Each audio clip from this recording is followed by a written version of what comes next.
Good morning. Happy Friday, everybody. Welcome to our Friday Q&A Live with your host. I am Dr. Melissa Gallagher. I'm very excited to join you all today. And I have printed out a ton of questions we're going to answer. I haven't really gone through these, so you'll see me answering them live. We may have some interruptions here in our home studio. We have a whole bunch of college students helping us spread some mulch, and so our dogs are going nutso. So just fair warning, we may have some dog barking interruptions, but welcome to all of you. I want to share a whole bunch of COVID news. Actually, not a whole bunch, but some important news.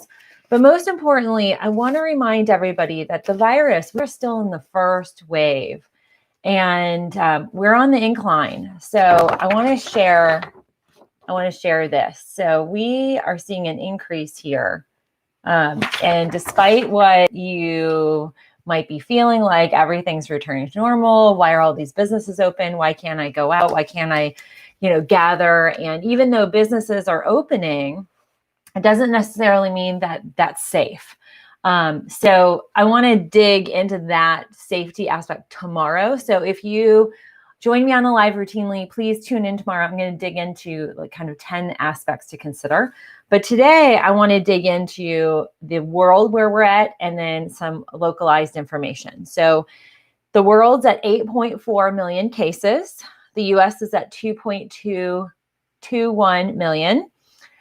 Brazil is almost at 1 million. That is so insane. They're at 978,000. Russia's at 569, so 569,000. India had 13,500 cases in one day. They're in some parts are in a new lockdown. They're at 382,000, and Canada topped 100,000. I know I have a lot of Canadian followers, and we do reach a large international community, both here on YouTube, but also over on Instagram. So tune in when you're tuning in. Comment down below. Let me know what country, state, area you are tuning in from. And I'm so grateful for many of you on the West Coast that wake up early and join us. I'm grateful. So the US, we're on the incline, as I had mentioned here. And this is up to date. This is from Johns Hopkins. They have a really good kind of running assessment. And as you can kind of see, we're up and down, up and down, up and down. This is the first major increase up. This makes me nervous. This is like another one of these down here. So this is why we've got to be really, really diligent. Also, I'm going to share with you some states that are on the increase. This is to date. So based on trends this week, we've had multiple states on the increase. So in the red or some tone of red are intense inclines. Arizona took over Alabama. So last week, Alabama was in full red. Arizona this week, I don't know if any of you are tuning in from Arizona, but Arizona has had the greatest increase right now. Florida is next up. And you guys know my home state where I grew up, started my first business was in Florida. And then we've got following that, Alabama, Texas, Oklahoma. Those are in between the kind of medium increase. So in terms of categorization, Arizona, number 1, number 2, Florida. And then there are Oklahoma, Texas, and Alabama are in that zone. And then South Carolina, Tennessee, Louisiana, Indiana, Nevada, Wyoming, Oregon, California. Coming up, we're seeing increases in Ohio, West Virginia, Missouri, and Georgia is on the increase. So that I want to communicate is what we're seeing right now. Trends are not positive. And we are coming up on, summertime, summer vacations. I know a lot of our neighbors and folks we socialize with, people are going out of state. There's a possibility that we're going to be seeing cross-contamination from one state to another state. So just be cognizant of that. I want to highlight, as far as the rankings, just in terms of the amount of cases, we're going to be watching California really closely. They're steadily increasing. And as I reported earlier, LA County is the county that has the most quantity of cases. So New York's at 385, New Jersey's at 168, California is at 161. We might see California in the next week or two surpass New Jersey. And I want to highlight California. Still, there's some reopening happening.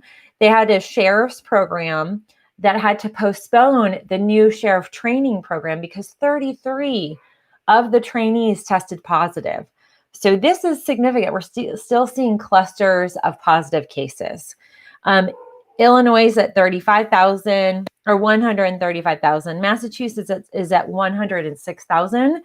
And some news out of Massachusetts for any of you who live out in the Worcester area.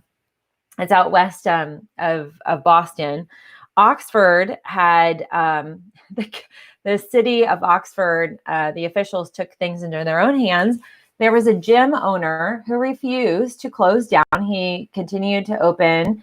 And after 5 weeks of citations, the city shut down his water and his electricity to try to get him to stop with his reopening plans. I mean, the gentleman he just has ignored all social distancing and was like, F you, I'm going to open. So the city cut his power and his electricity. They had to go that route because he didn't care. And so we have business owners that fall into that category. And that's why tomorrow's live is going to be really important for you to tune into. Texas. A lot of you out of Texas. Texas has been having highest peaks this week. They had over almost 3,000 cases. They had 2,947 positive cases just yesterday. They are at 99,851. They will hit 100,000. When you think about it, Texas is a huge state. Canada, the entire country of Canada just hit 100,000. Texas is equivalent of Canada in terms of the caseload. They're certainly not nearly the size of the state. All right, so I'm drinking my stress relief tea because these numbers, anybody else feeling stressed out about just how blasé people are becoming? Okay, as far as Texas, the teachers, Texas State Teachers Association, in conjunction with the Texas Association, I think it's the Association of Federated Teachers. I don't know. It's AFT. Those two groups are not happy with the numbers, and they're concerned about the reopening plan of having schools reopen at the end of August, September. So they are pushing for some sort of communication about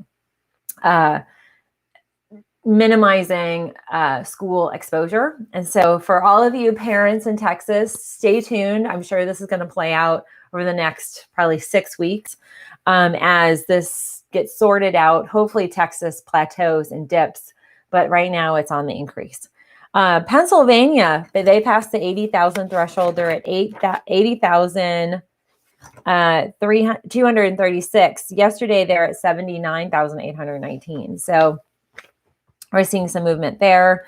Michigan is at 66,000. Maryland's at 63. Georgia is at 61,242. I do want to highlight Florida. What do we have? What's going on? Okay. Gabriel might pop in. He's very excited about watching these guys spread mulch. So my child is really, really excited about backyard activities. Okay, so in Florida, there's a lot of stuff happening in Florida. Tampa, which is across the bay from St. Pete, where I grew up. And Brian and I owned a house in South Tampa before we moved to Georgia. So Tampa is very, very close to our heart. Tampa, that city will be, they've passed an ordinance. They will be mandating mask wearing. And for many of you who are familiar with Publix, that is a local, it's a Florida local-based, Lakeland-based grocer. They're not requiring, or have not, at least for sure in Georgia, and even my friends down in Florida are saying Publix isn't requiring that the customers wear masks. And even then, employees, it's a little sketchy. So just know that is now slowly coming out in certain areas of Florida. And my story is that there is a particular business owner who he sells, it's a gun range. Gentleman down in West Palm, he has banned masks from for both employees in his facility as well as customers. And he has a pretty big space because of the retail and then the shooting range. But his philosophy on this is not about public safety. It's because he says that masked customers could be casing or checking out his facility with the intention to rob him. So that's the logic of some of these business owners, and that he can't see their full face, and because they're wearing surgical masks or cloth masks, that he feels it presents a risk to his safety. And yet he owns a gun shop and a shooting range. So there's some irony there. I'm not going to get into the gun situation, Second Amendment, none of that. We're not going political, but I want to highlight the philosophy and some of the justification for businesses who are just blazing and bold about not having employees be safe, and also are putting customers' safety at risk. So this is what we're dealing with, and we're dealing with this in multiple areas. And yet we also see Ohio, the constant wearing of masks is keeping things lower or has minimized great expansion like other states. Same with that haircutting salon in Missouri. They had 2 hair salon stylists that tested positive. They followed all the safety procedures, cleaning, social distancing, mask wearing of both the customers and the hairstylist, and 140 potential customers were exposed, and nobody's tested positive to date. That might change, but again, that's an indication of safety there. Okay, so Virginia is also on the increase. So Virginia is at 56,000, and we're monitoring that. I also want to highlight Oklahoma. They're more in the news because of some political stuff that's happening tomorrow. I think it's tomorrow or Sunday. I think it's tomorrow. What is today? The 18th. Yeah, so the 19th is tomorrow. Oklahoma their average has been 96 cases a day. They've more than doubled that. They're at 203 cases a day. So that's significant. The Oklahoma, I don't know what you call Oklahomians. They're concerned about folks coming in from other states and converging on their city. So we'll be monitoring that. I want to highlight some additional news. There's a new report. Let me see. I've got it for you. New report. I believe this is peer reviewed. I believe it is peer reviewed. This is out of Nature Medicine. And this study, it's entitled Clinical and Immunological Assessment of Asymptomatic SARS-CoV-2 Infections. And what the study serves to do is to answer the question, do most people develop autoimmunity or not autoimmunity, immunity? Do people who have had COVID tested positive, either symptomatic or asymptomatic, and they divide this out. The question is, do people develop immunity, and for how long? Now, this is quite a small sample size, 37 patients. It's not extensive. So I want to put that out there that, it's not a massive quantity of cases, and it's primarily focused in Chinese-related cases, or Chinese citizens that tested positive. So study analyzes 37 individuals. They measure IgG and IgM, 2 forms of antibodies. They also look at the symptomatic patients and asymptomatic patients. And what they conclude is that individuals who develop antibodies, and we know kind of the percentage of antibodies, those individuals, the antibodies last for about 8 weeks, and then they dip off to unrecognizable numbers. That's telling. So their hypothesis, what they find is that individuals who have antibodies will carry them for 2 to 3 months max. So herd immunity, granted, this is 37 patients, but this really, it pushes back on this whole idea of herd immunity. Here's the challenge, friends. We don't have enough time. We don't know, this is so new, it's so novel. The The report was put into Nature Medicine on May 24th. These were findings, from December to February and March. So we don't have a significant amount of time behind us to really articulate the antibodies. We need greater sample sizes. We also need to see an assessment of Spain and Italy and the US and now Brazil and Russia coming on board. But this is some new information. What they do find that I think is fascinating is they show that the asymptomatic patients, they show a weakened or a weaker immune system, and that their ability to ward off any other illness or disease is potentially impaired because of their exposure to the virus. Now, this kind of goes hand in hand with some previous research where there were CT scans of asymptomatic cases and their lungs, even though the individuals were asymptomatic, no reported symptoms, they still show in the CT scans lung damage. So there is an aspect of weakening. So even though these certain individuals are asymptomatic, they still have some degree of impact to their immune system. So this is interesting. This also goes potentially, maybe there's a pairing where an asymptomatic carrier might be a blood type based on some blood typing info. And again, that is, not the end all be all, but we have 2 now studies that are assessing some differences between A blood type and an O blood type and the way it affects the particular person's extensive development of COVID symptoms. So do check out yesterday's live if you're curious about that. We really dig into that. So this is fascinating. They actually do CT scans. These are 2 CT scans of 2 asymptomatic cases. So this again does highlight, they show damage in both of these lungs. So these are lungs, and these little spots, they call these focal ground glass opacities in the lower lobe. And so you see these little, it's hard to see here, but you see these like little stripes and these little dots and things. That's abnormal. So it's just indicative of some of the damage that does happen from the virus, even though the individuals show no symptoms. So there's a lot of good data in here.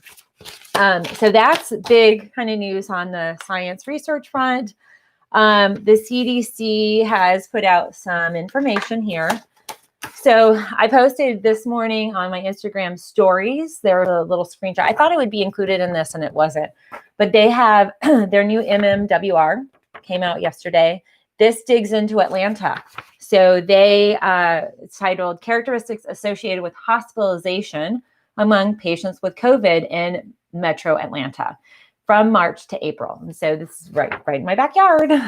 We literally have some data looking at the individuals who get diagnosed. I've reported, in I think April, our percentage was 85% of the COVID cases that were hospitalized were Black Americans or African Americans. And so the identity and the racial disparities and discrepancies and the hard impact of COVID on people of color has been greatly witnessed in Georgia. And I think this is part of them digging in to racial disparities within healthcare. I think it's also them trying, from my take on this and digging into this, the discussion itself looks at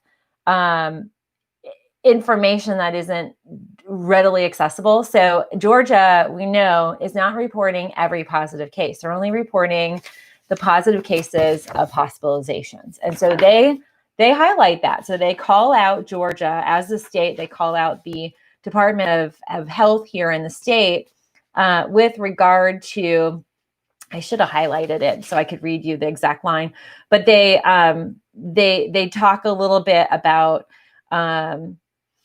they say, the findings in this report are subject to at least 5 limitations.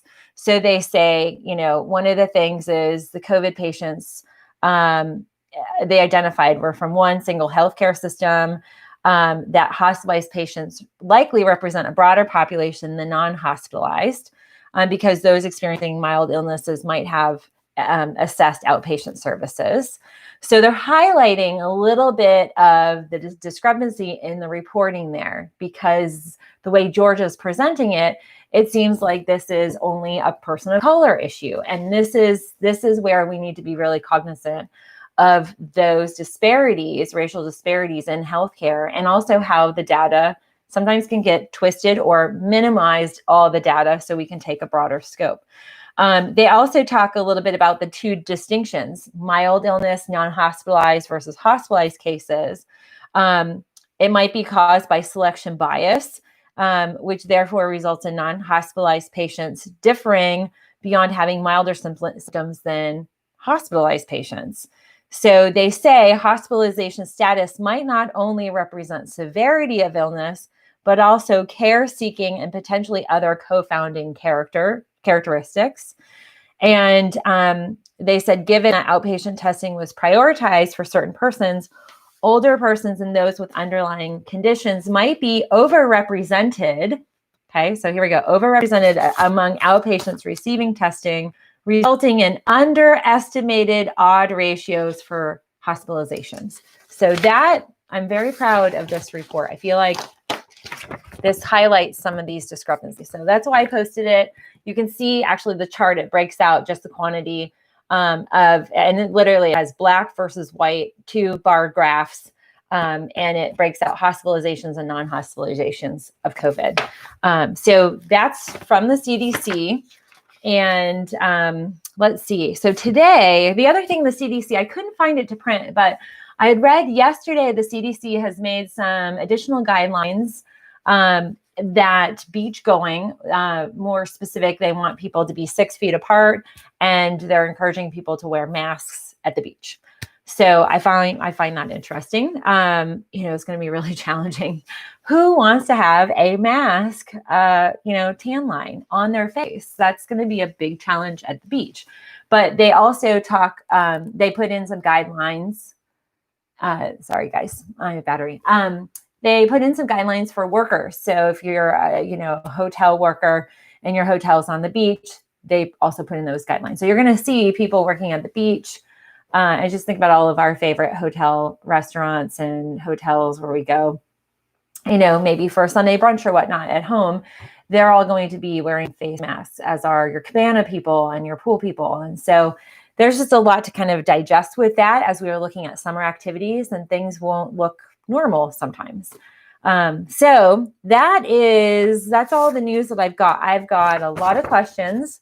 I'm going to bounce between YouTube and I only have one question thus far. Let me refresh this. YouTube and Instagram. So I was a little late in posting to YouTube. Okay, so I'm going to go through this list. So we have, let me see, let me go in order. Okay, so I have,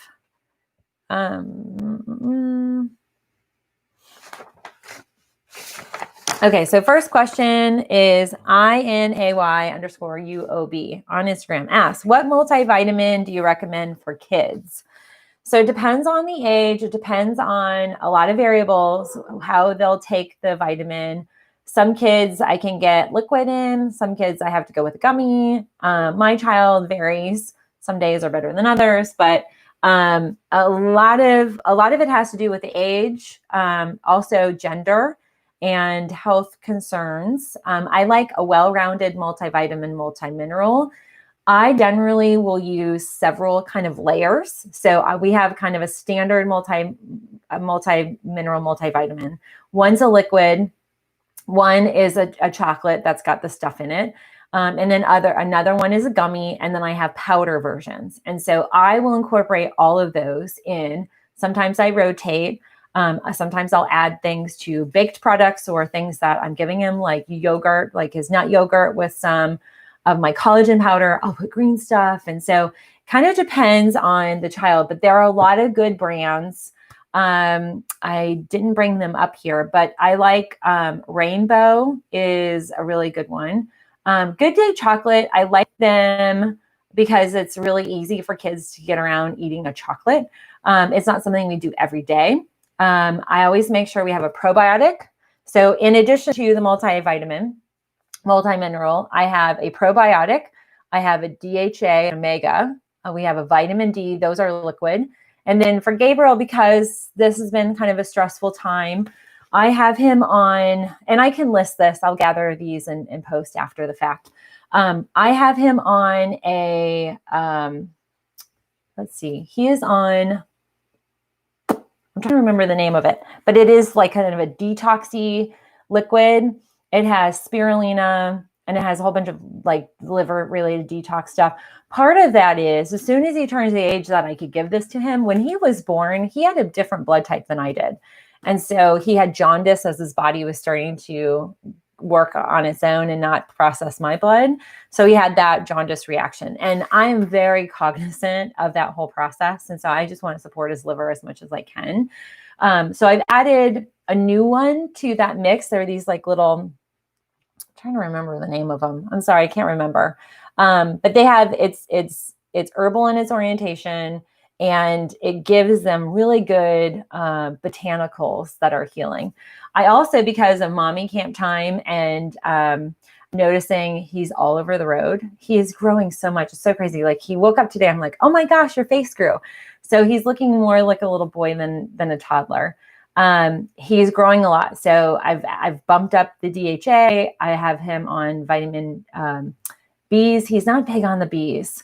I had this sublingual that I tested out and he was like, no go. So I'm going to have to figure out how to get that in. And then also I use a powdered magnesium, and I always put that in his, if there's a nut yogurt. Now he likes almond butter mixed with the collagen powder. I'll add a little bit when he's not looking. So I hope that helps. Let's see. I'm going to bounce over to YouTube. Okay, YouTube question. Aura asks, any help regarding dribbling urine in unmarried women? Urine is very hot and dribbles throughout the day. Advice awaiting. Okay, so that, so if it's bladder incontinence, which can occur with women who have had kids and women who haven't, I always love to employ pelvic floor supportive supplements.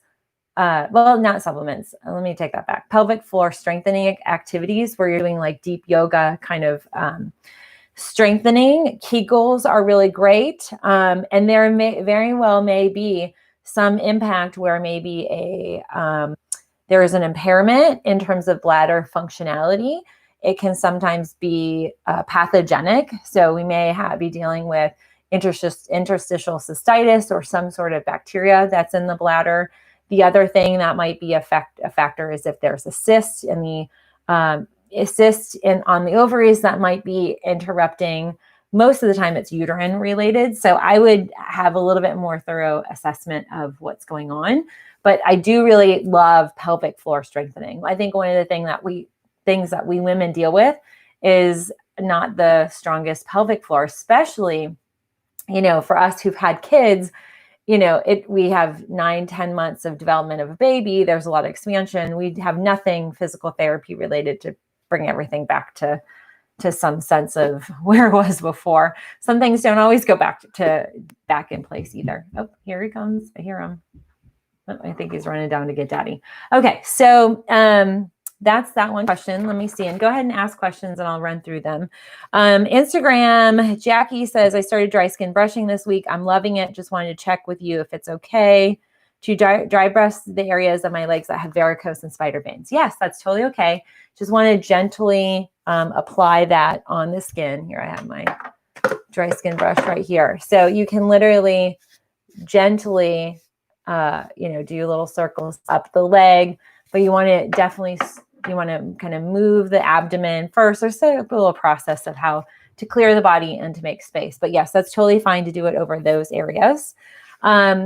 Mango Mia says, if soapy water kills COVID, can we just use that on counters also without disinfecting? Right. So you can, I always like to kind of have a double layer. So if you want to use soap on a sponge, you'd want to make sure you either microwave that sponge, to kill any type of extra exposure. And then you can disinfect. I use Force of Nature. That's my go-to for a lot of in-house cleaning if you want to minimize disinfectant use because of all the, kind of negative smells and just the chemical exposure. She also asked, does COVID last longer in the fridge, freezer? Is it safe to leave food 3 days without sanitizing? So that's a good question. I haven't really seen anything specific about the fridge or freezer, but we clean it all. I'm still one of those people that's literally at the door cleaning everything. We've been having people deliver things to our house, and I'm wanting to actually go into a store, but I know it's not safe right now. So we'll continue to do that. But I have everything kind of sanitized, and I have this whole process that I have that outside. So just do clean, kind of all your stuff, frozen goods as well. Just safe to be, better safe. I mean, the reality is the likelihood of, major particles or droplets being on or contaminated. The trick here, or the most important part is that after you're, cleaning those items, that you wash your hands. And if you're cleaning them, make sure you're protecting your hands and you don't touch your eyes, your nose, your mouth. So, that's the transmission point. It's, just because there might be active particles on your food or your, goods that you purchase doesn't mean you're going to get COVID. But if you're not safe, in terms of cleaning your hands and minimizing transfer, there's a possibility. It's definitely decreased. It's not nearly as great as inhaling somebody else's particles. I mean, that's really unhealthy. Okay, so next question. PQ plugs, random, but what is your favorite habit? Let's see, my favorite habit. I would say my favorite habit is something called creative visualization. It is where I employ mantras. Oh, Letitia, $10 super chat. Thank you. Appreciate you. Heart, heart, heart. Back at you, Letitia. I appreciate it. My favorite habit that I employ daily is creative visualization. Basically, it consists of, and there's a book, Creative Visualization is an excellent book. I have to write that down to post a link. What it is basically manifesting, literally in your thoughts, aligning your thoughts with what you want to align or see manifest in your life. And it can be mantras. So I posted on Instagram on my feed yesterday, a little inspiration. And my mantra, all is well in my world, one of my go-tos. But for instance, let's say I want to manifest a new job or a new opportunity, or I want to, let's say, minimize infertility or whatever it might be. It could be anything. It could be health related. It could be money, social, everything. And creative visualization is a practice. And it's something that you can develop. It's like a muscle. So you hone in and practice of really focusing in on that manifestation of that thing or goal. And so some of it's like goal board, where I don't have time to do it anymore. I used to do I started doing this because my work, we were in sales, they had us do this. And there's a lot to like creating your goals, writing them down, cutting out like newspaper or magazine articles of the, like dream house you want and all these other things. And to be honest with you, every time I've done anything like that in a really big visual sense, it's all manifested. I did one for Gabriel's delivery, the whole process. And I feel like the act of creating those boards and even writing the list is partly the manifestation process. But for me, I have a lot of evidence in my life that there's a power to that manifestation. So, and I won't go into all the details, but literally almost everything I've wanted to have happened has happened in some way. It might not be at the time I want it. It might not be in like all the packages, you want it, but it happens. On the same side, that is the positive. But on the same side, if we're constantly thinking negatively or in fear of certain things, there's that negative power. And so it has a lot to do with aligning the brain and your thought process to stay positive, stay focused. Gratitude's part of it. So that's totally random, but yeah, that's my favorite habit. Okay, next up we have, let's see, Lori P. how did you get started on YouTube and why? What made you want to do videos on top of seeing patients that was your interest? So that's a good question. So there's two parts of the story. The first part I haven't really told a whole lot of people, but when I first started in 08, actually 07, I was like, this is an interesting format. I love teaching. I love presenting. I love talking. That's part of like my personality. So I definitely feel called to this format. But back in 2007, 2008, I didn't know anything about technology. I still don't. I'm, kind of fake until I make it when it comes to like setting up computers and stuff. I literally have a new printer for like my labels because we have so many orders we have to pop out. I can't even figure out how to set it up. It's taking me 2 days. And I don't even know if I have the right paper. But anyway, in the beginning, I started a YouTube channel when I first opened in 08, 09. And I had one of the girls that worked for me at the front. She would help me shoot, and it was like non-digital. I didn't know anything. And we just put out like product reviews. I remember, and they're there. I'm going to change that channel. That channel is probably going to manifest into a new idea that I've had for a while, and I'm just going to manifest it. So that started, but I didn't really understand this whole world. It's still really weird. Like I'm that generation where we got email in college and we didn't use it for 2 or 3 years. And then we got out into the job world and email was beginning to be a part of the process, but still there was the digital divide. I had friends that had beepers. My first friend had a cell phone when we were in college and he tutored athletes. And then when I went to Japan, cell phones were everywhere. So, technology is kind of slowly caught up. And at any rate, I started that and then I tabled it until one of my patients came in and, I was working with her for lymphatic work. And she kept saying, there's this guy in town who drops F-bombs and he's like really rough around the edges, really kind of brazen, but he just hit 1 million subscribers. And like, he has a family of 5. They just bought a home. It's really nice, expensive part of town. And she's like, you are smarter than him. You have multiple degrees. At that point, I think I was completing my second master's. And so, I remember thinking, well, this is kind of interesting. And just the philosophy of like, when we work with one-on-one, we are as good as that interaction. But, maybe we could, my whole philosophy is, can I reach more people?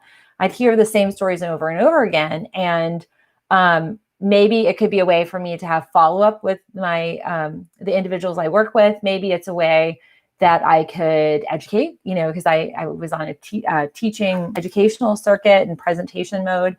So that's how it all began. For 2 or 3 months, she kept like, every time she come in, have you started the channel? Have you started the channel? And like, I knew I had an old channel, but I was not even connected to it. So I just started a new channel. Like, duh, that's how bad it was.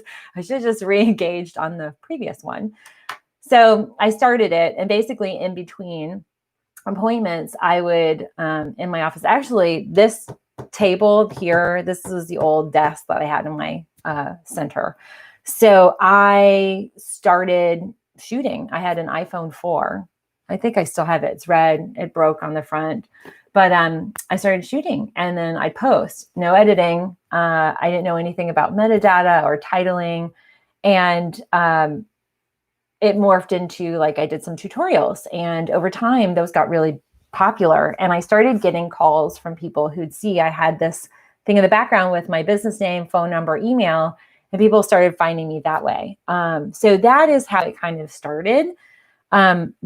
Where it really took off was when we moved to Georgia. So Brian's company transferred him to the corporate office in March of 07. I was still at home with a 1-year-old, Gabriel, and my business. I was part-time after having him. So it wasn't like I was a full-fledged, like full-on crazy busy like I had been. And I had downsized at that point where I minimized my practice and got rid of the wellness center and multiple staff and employees and just was me. And so we got the house up here. His company moved him up here like 10 days from the interview.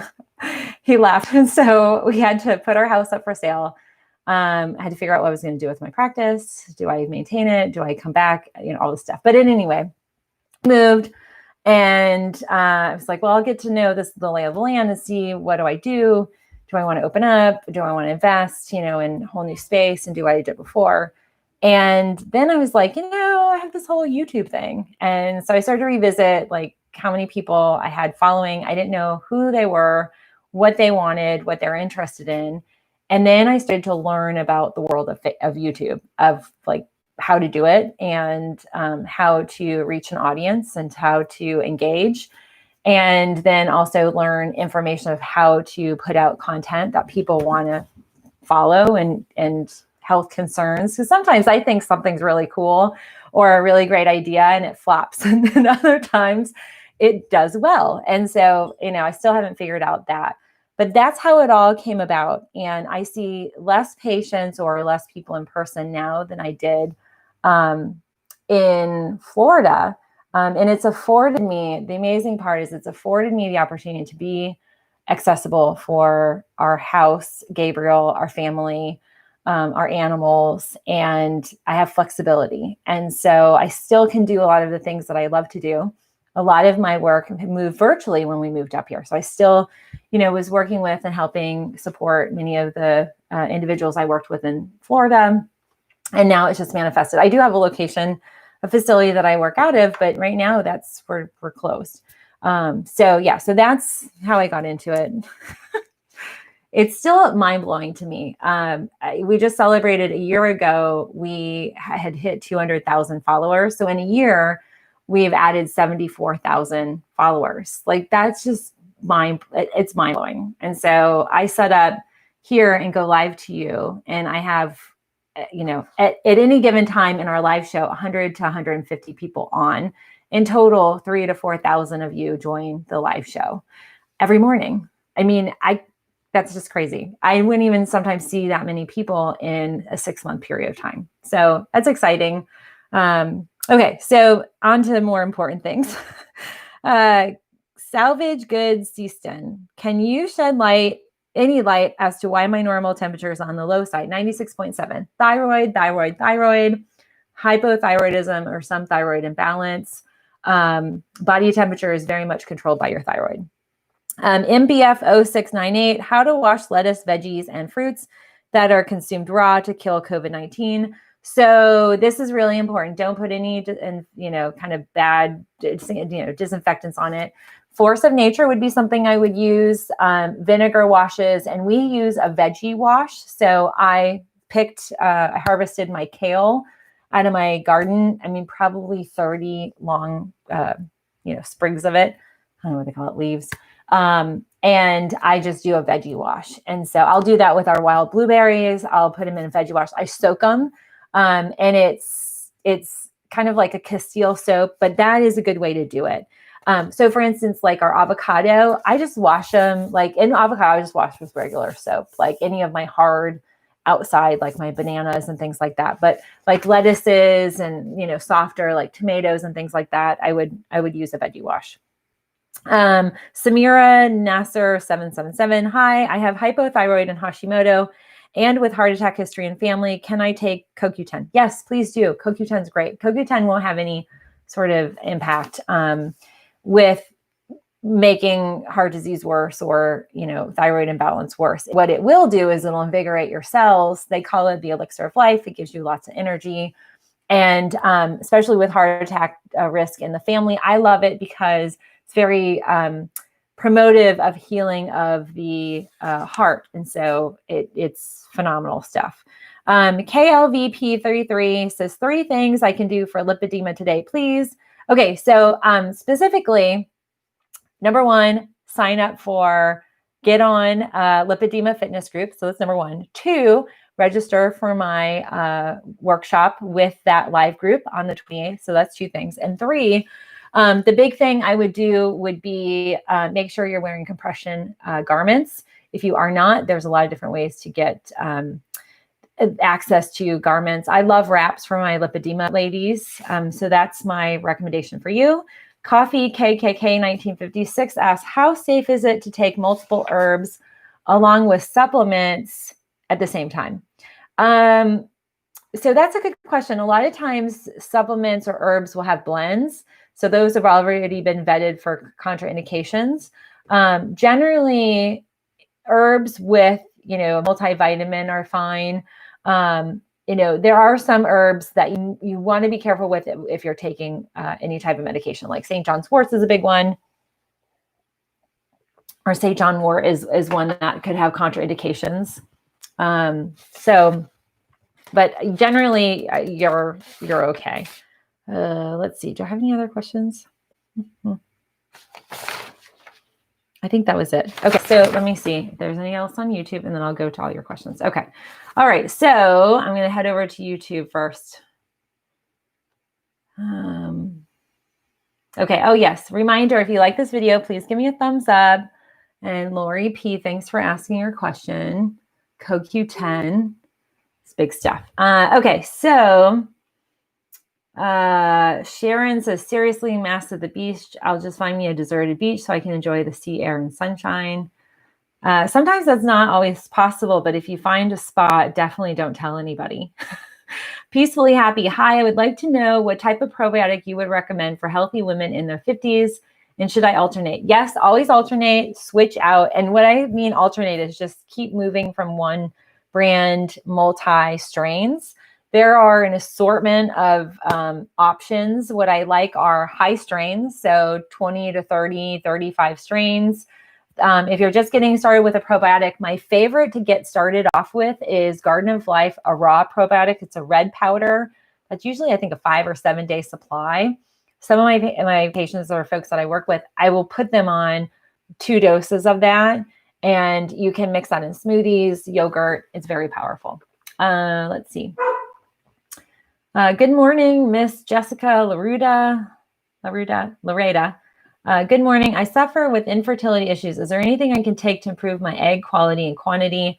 Thanks for the help ahead of time. So that's that is so individual. Fertility is something where it's just so specific, and we have to involve the men as well. So it is not just women who are infertile, and I don't want to even say that. That's a label. That women that have imbalances in hormones, where they might not be manufacturing or producing eggs. Everybody has a certain quantity of eggs, at least in the female body. Men need to be involved in that. So 2 to play, we need to involve both men and women.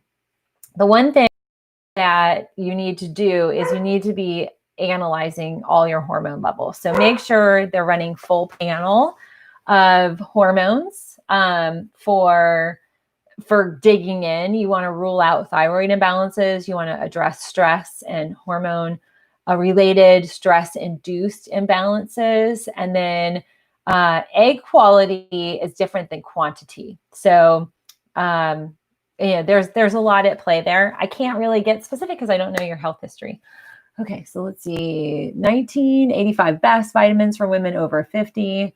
For women over 50, I actually love Healthy Cell, and I'll post a link to that.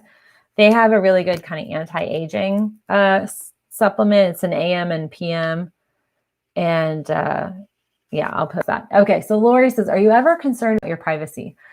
No, I'm not. I don't think like that. It's probably good that I don't. Brian's more that focused. But no, I don't. I mean, here's the thing. I own a business. If you want to find my business, there's ways to find all my addresses. So, a lot of my stuff, a lot of the accessibility to me, it's out there, even if I weren't public. So, from just personal details, but there's a lot of my life that I don't highlight and, discuss fully on, in video content. Sorry, our girls are just going crazy. These kids are in the back. Gabriel gets upset. He's going to start yelling at him.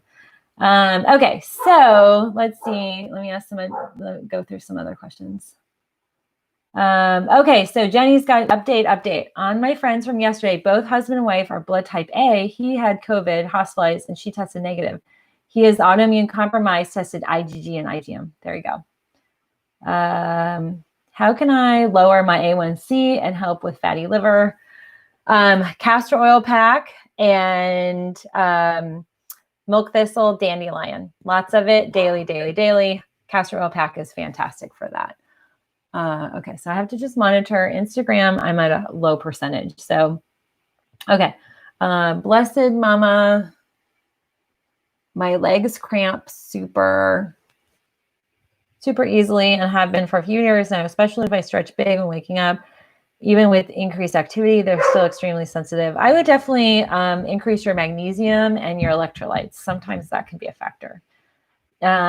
Okay. Vinegar, I wash everything in vinegar, apple cider vinegar, baking soda and lemon with water. Yeah, those are all really good. Let's see. Gabriel, ever gonna have a bro or sister? No, I don't think so. I mean, if it happens, it happens. But honestly, well, this year is so messed up. So we were supposed to have our wedding, the whole thing there. This summer, I was supposed to be in Germany. They were going to come and join me. This has all been postponed to next year. So, and my outfits, I had two. They're all sized and fitted for the Melissa early March body. And so we can't mess that up. So that is one factor. But honestly, I don't know. It was so life-changing. Everybody says the second one would be easier, but I don't know. We have a lot of stuff that we want to do. Our visualization as a family is to go international and do a lot of international trips and things like that. So question, should I take K2 the same time I take D3 or D3 by itself and the K2 later? You can take them together or separate. It's probably better to take them together if you can, but just make sure you take your K2 and your D away from like an omega fish oil. Okay, so can you recommend a procedure for melasma? So it depends. I've had multiple procedures. You know, the fractalated laser is a good one. There's IPL I found really beneficial. You know, you can do topical things, you know, lemon. The big thing with melasma is hormonal imbalance. So it tends to be pregnancy related, you know, perimenopause, menopausal. So sometimes you just are fighting it, and then certain skin types. So I have a propensity to that. My dog heard, oh my gosh, your dog's barking along. That's funny.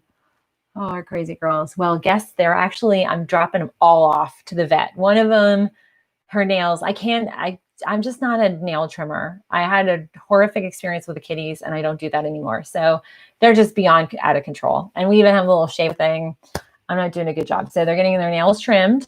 And one of them is going in for her annual checkup. So they're going to be in for a treat and a car ride today, which if I say that word, they're going to freak out. Okay, so let me see. How are we doing on my, okay, 7%. Okay, sorry. Going to Fort Wayne today and have to stay in hotel, taking cleaning products, of course, mask, glasses. What else should I do? Try not to stress. So find out what hotel are you going to, find out what their procedures are, find out if you are going to be socially distanced, find out if they, have, like a lot of hotels now, they just kind of have this like tape where it's locked. So when you go there, the only person who was in there was housekeeping. You know, the challenge is, and I've started to kind of be in a social setting a little bit more where, like yesterday, we were craving and jonesing for this one barbecue place. So I went there, I ordered sides and did on my phone order. And, they don't take my credit card over the phone, which is kind of annoying. And then I show up, they've got an outdoor, like little, window. Well, this gentleman shows up, he places the order at the window. One, he's not doing it the right way. So I'm in my car, wait for him to move. He's not wearing a mask. And, I go up to the counter, I got my sunglasses on, got my double mask. And so I get my order and, they know us. And the daughter is not, they're all wearing the grandma, the woman that really owns it. She's like a grandma. She has a mask on and she even grabs like my credit card with like a napkin. So I'm appreciating that. I'm like, okay, there's no hand sanitizer on the table where, that would be nice. But the daughter has her mask on, but it's like down here. It's not over her mouth and her nose. And she's like over food.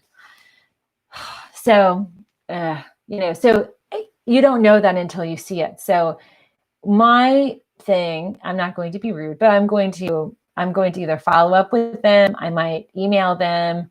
But it becomes critical you assess and observe, because you can't just trust people are going to be doing this.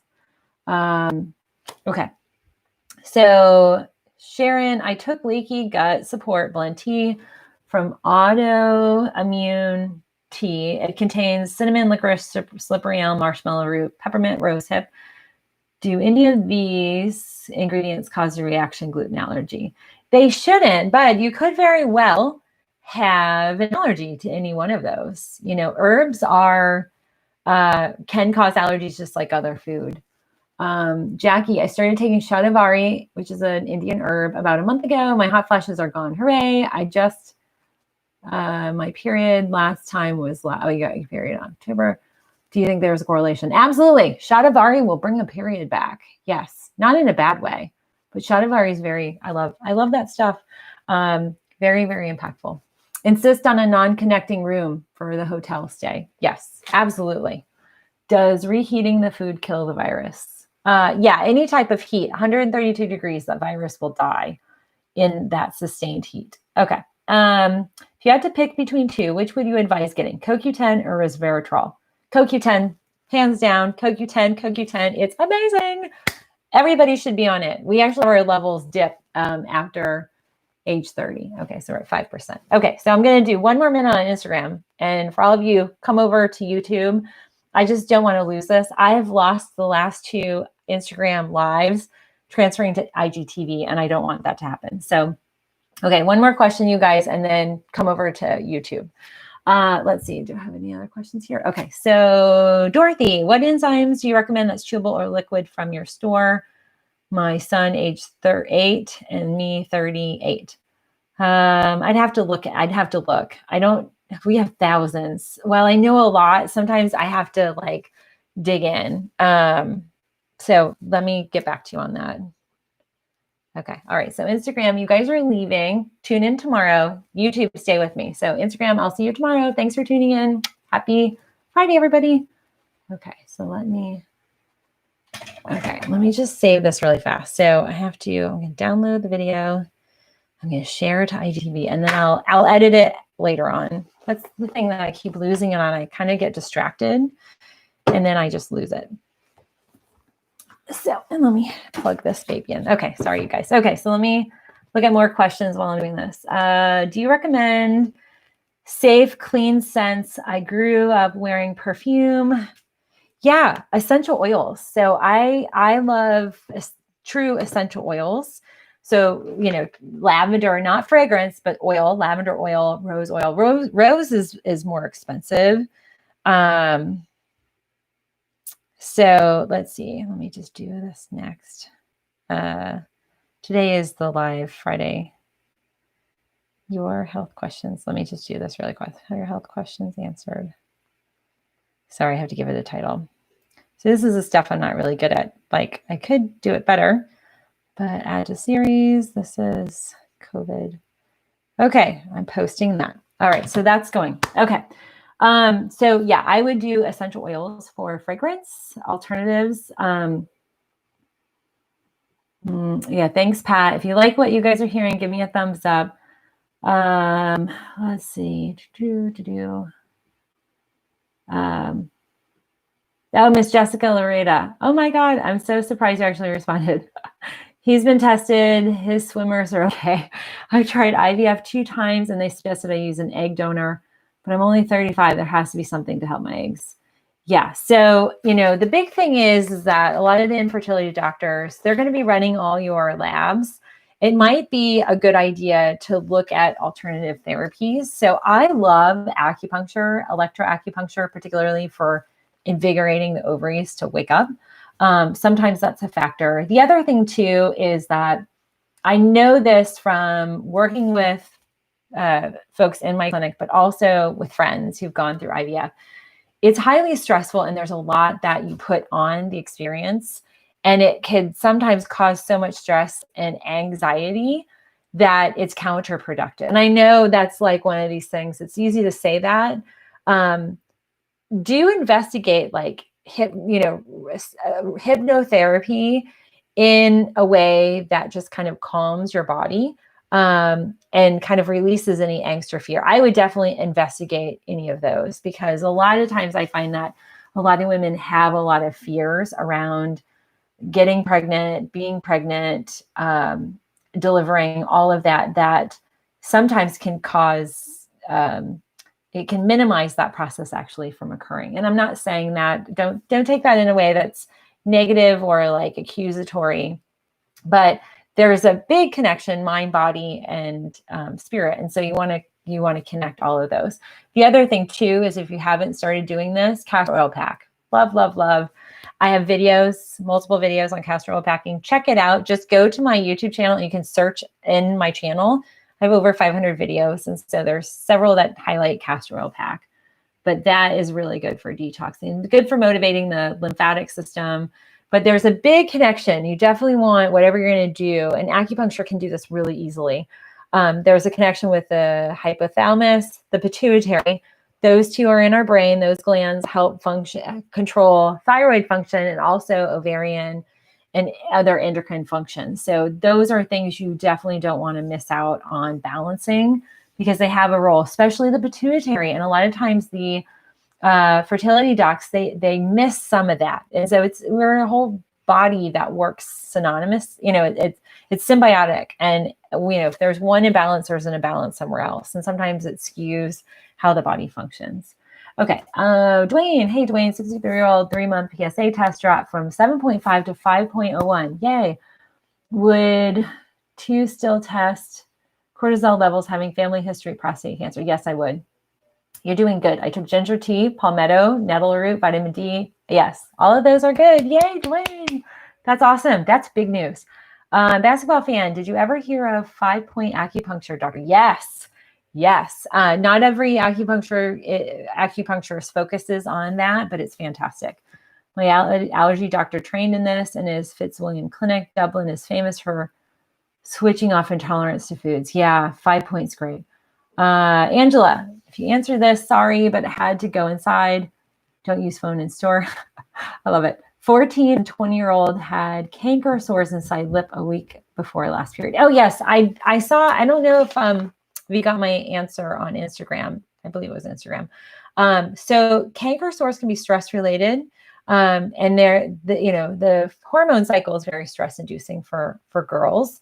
And it can cause an imbalance sometimes in the bacterial levels as well, depending. So what I would do is do an oral probiotic, and also grab them Shatavari. Shatavari is great for teenagers. Jenny, you had recommended something, a cream for dense breast tissue. What should I look for in your shop? Yeah, do I have it here? I'm trying to see if I have her. I don't. Happy Breast Balm. I have more coming in internationally, so that's coming my way. Yeah, Happy Breast Balm is fantastic. Love that.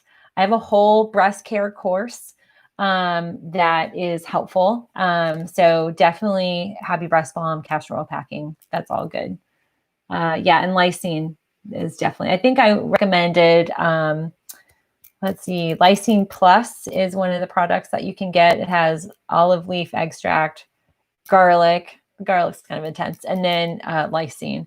But there's definitely a lot of times, our cycles can cause some immune imbalances for some women. It's not everybody, but especially if they're kind of on the early start of their cycles. Okay, so let's see if I have any other questions here. Mirka says, thank you. Oh, we got a super chat. Angelica Diaz, thank you so much for all you do for us. You're welcome. You are so welcome. Thank you for the live super chat. That totally made my day. You guys are so sweet. I really feel like I have the best community, and you guys are so awesome on the live chat. I love following it. I feel like there's a dog outside. I bet they brought the dogs up. Ugh. So we try and separate like 2 levels. No dogs upstairs. And Brian and Gabriel are suckers for the dogs. Okay, Donna, if you had to pick, oh yeah, so I answered that. Let me see if there are any other questions. Okay, basketball fans is Dr. Mel with my new hand gel with only colloidal silver. Kill the viruses. I am allergic to all the alcohol in hand gels. So I would say check out Handsies. I don't know if you can get it where you're at, but like they have these little Castile water wipes. And so like Castile soap water wipes. I love that. Colloidal silver is antimicrobial, antiviral, but it's one of these things that hasn't been tested specifically with this particular coronavirus. So I don't know. You would think so, but it's not, I don't have any representation in terms of data. Mm-hmm. Let's see. Thanks for all the thumbs up, friends.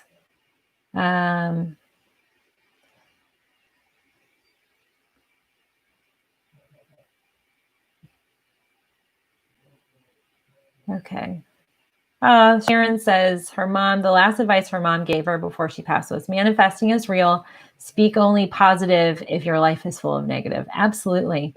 Gosh, that gives me chills. Totally that has been the thing that has been my life-changing aspect. Like, we can manifest anything. And that I think too speaks to the human spirit and our capacity and our potential. Not everybody taps into that potential for fear. And it's not just like, oh, I'm thinking happy thoughts. It's actually thinking happy thoughts and like taking action. But a big part to kick that off is to get your mind and thought process in alignment with what you want to manifest. So I do like that. Kavya Burma, anything for anxiety. So yes, I always have this on hand. Bach flowers for emotional related anxiety. The other thing, anxiety, you want to make sure your thyroid's balanced. That can be a factor. Same with the neurotransmitters. Things like GABA and passion flower are calming. Kava is calming. Avoid the things like coffee and things that kind of in our nerve, they kind of excite your central nervous system. Sunny Soul, OMG, I just noticed my nutrient shakes has vitamin E, has mixed tocopherols, D-alpha tocopherol succinate. This is linked to cancer. So the succinate is a synthetic version. And they're sad. They're everywhere. We are not seeing enough brands get tocotrienol, which is the healthier version that's plant-based from like an Amazonian plant, annatto. That's what it is. We're not seeing enough of them move into bringing that in as a manufactured product because it's expensive and we want to keep our costs down. I get a lot of folks that, complain about the cost of supplements, but if you want high quality, non-synthetic, there's a cost, there's a supply and demand. And so we have yet to see the major brands really move on. Like they're aware of it, but what are they doing? So only a few have moved over to tocotrienol. It's annoying. So that's another reason why I like to break up my supplements. So you can sometimes avoid those synthetic components. Anything for sinus issue causing dizziness. Well, that's probably fluid. So if you have fluid in your eustachian tubes, I have a whole playlist. My most popular watch videos and like millions of views are my ear draining, ear popping. Watch those. There's a whole bunch of techniques that would help. Let's see. I don't know who Jenny is, Megan, but she has a kidney stone and I'm working on trying to get rid of it. Chanca piedra. That's my herb for kidney stones. What's good for cataracts? So that's an excellent question. Cataracts have lymphatic involvement, and actually some of the work that I do with my lymphatic patients, we can resolve cataracts. So, definitely motivating your lymphatics and keeping your eyes hydrated.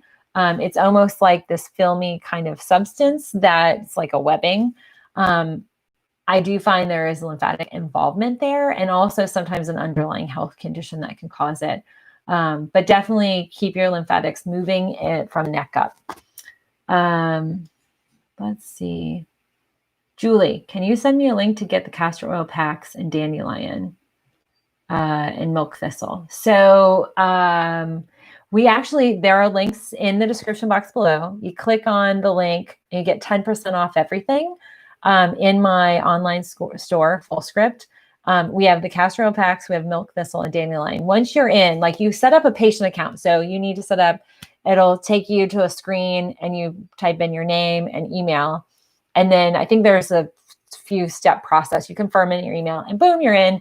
You can search and get anything that you want. So that's easy access down below. Auto 10% off. Sunny Soul 29, $2 super chat. Thanks so much for your advice and care. Oh, you're welcome. Thank you.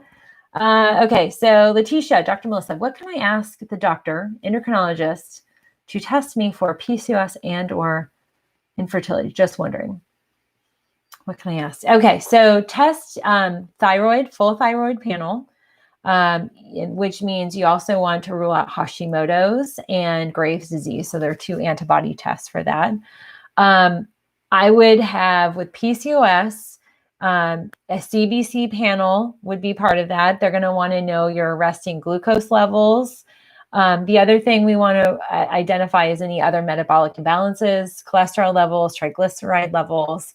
Then you want luteinizing hormone, follicular related hormone production. So FH and LH would be 2. On top of, you want the 3 estrogens. You want those broken down, because that PCOS gets really intricate between the 3 estrogens. Some are harmful, some are not. A lot of PCOSers will have an imbalance in the harmful overabundant estrogen and the one that will balance it. PCOS is an inflammatory related condition. And so it doesn't always mean that you have cysts on your ovaries. We have that in my family, and it's something that I battle.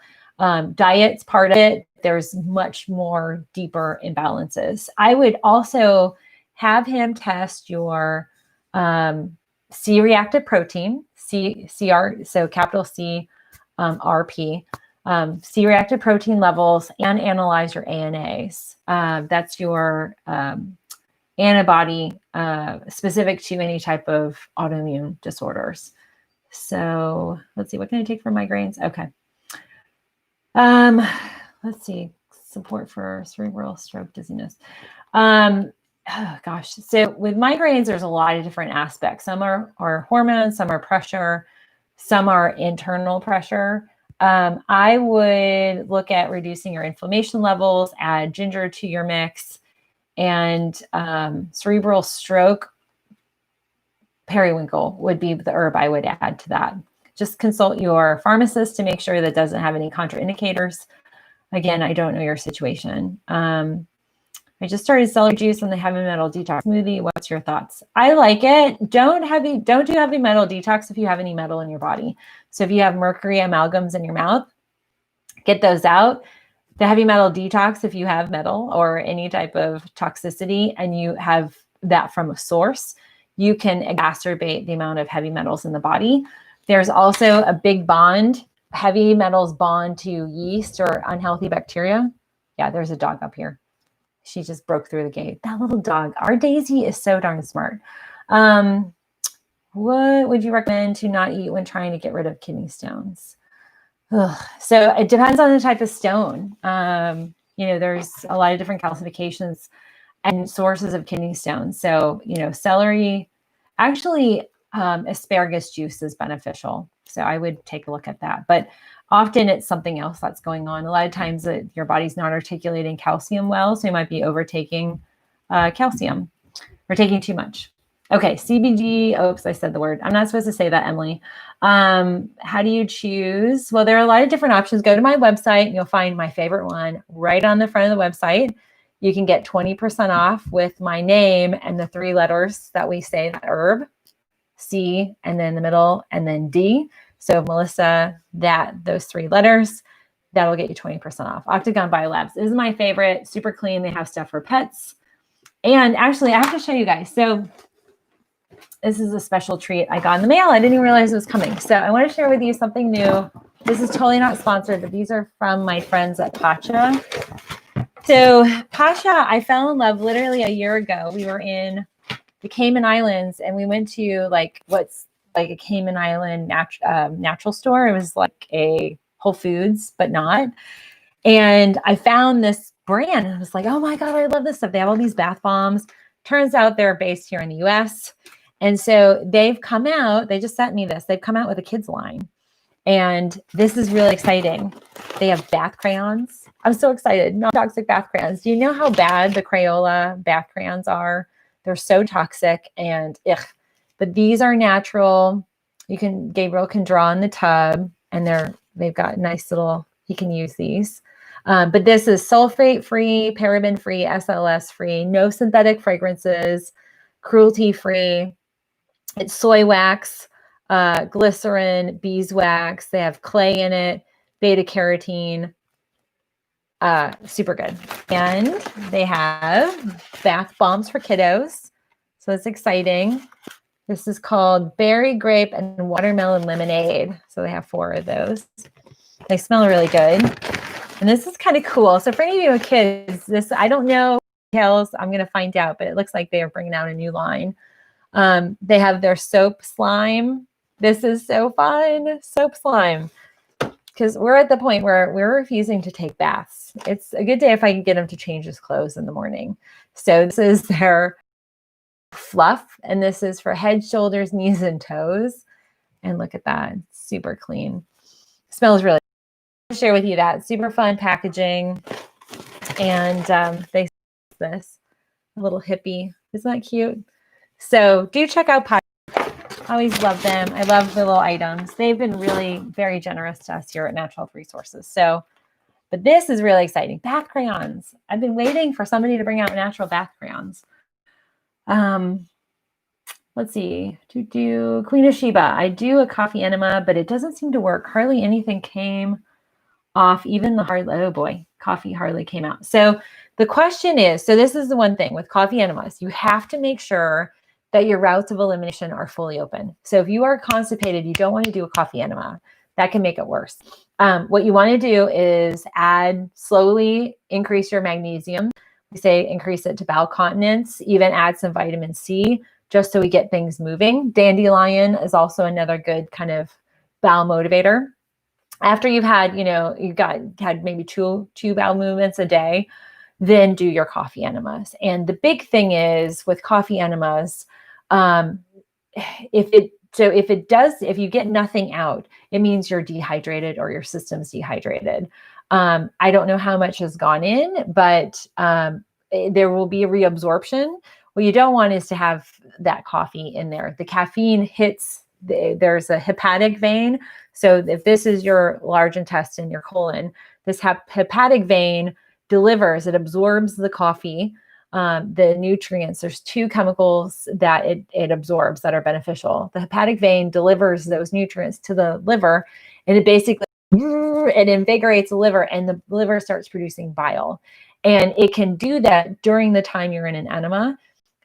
So depending on how much you're taking is a factor. You want to make sure you're using clean water, like distilled water, not tap water, fully filtered if you are going to use it. And then read carefully the instructions with the enema. When I first did them, it was like, this is a concentrated version. And so you want to divide that out. So just make sure you're reading it carefully.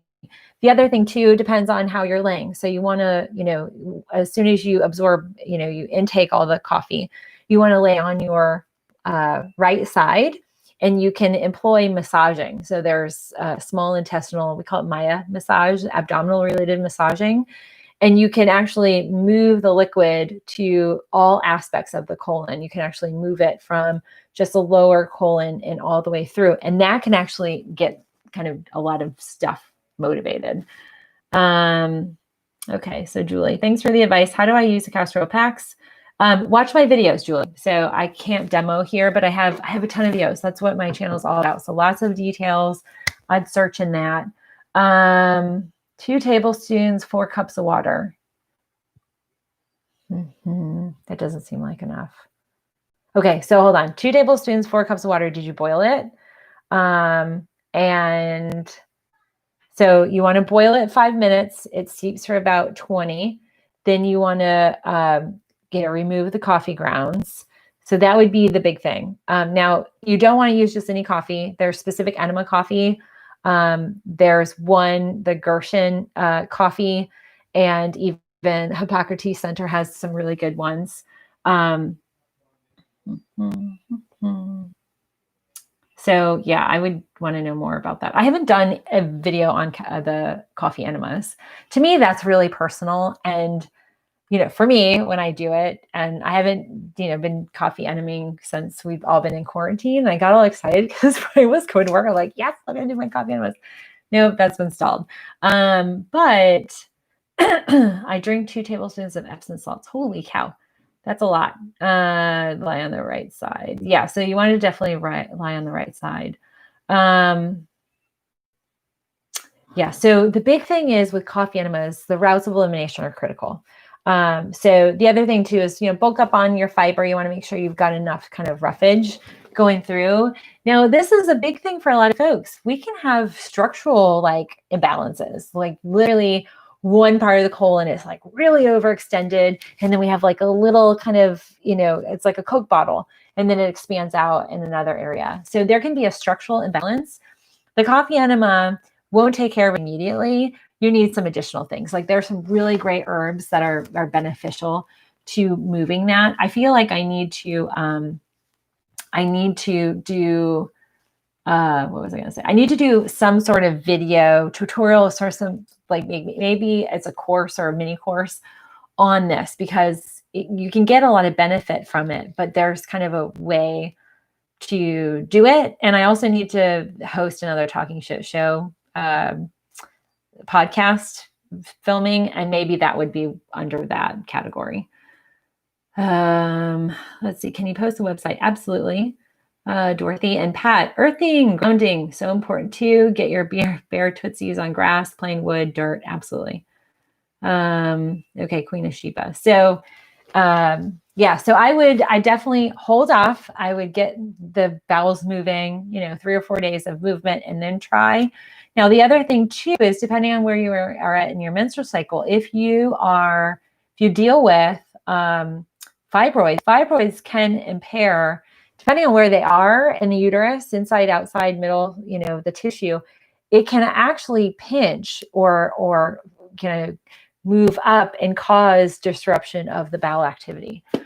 So there's just so much at play with that, but I hope that's helpful. So friends, I've got to run. Doggies need to go to the vet, and we are working on starting Gabriel's outdoor mud kitchen this weekend. So you'll probably see some posts on Instagram. We keep going up and down. We're almost at 10,000 followers. We're at 9,999. So if you guys aren't on Instagram, please consider following me. I'd appreciate it. And stay tuned tomorrow. We're going to talk about some things specifically as it relates to businesses that aren't protecting you or employing safety measures to keep people safe from coronavirus. So we'll dig into that. Thanks, everybody. And thanks, ladies, for the super chats. Let me just mention who you are. Sunny Soul 29, thank you so much. Angelica, thank you so much. And Letitia, I'm so grateful. You guys are so wonderful. Really appreciate your support, and I'll see you guys tomorrow. Happy Friday. Bye, everybody. Don't forget to like this. Give me a big thumbs up. Hit the share button. Invite friends on Facebook and other formats to join us on our live shows. All right. See you guys later. Bye.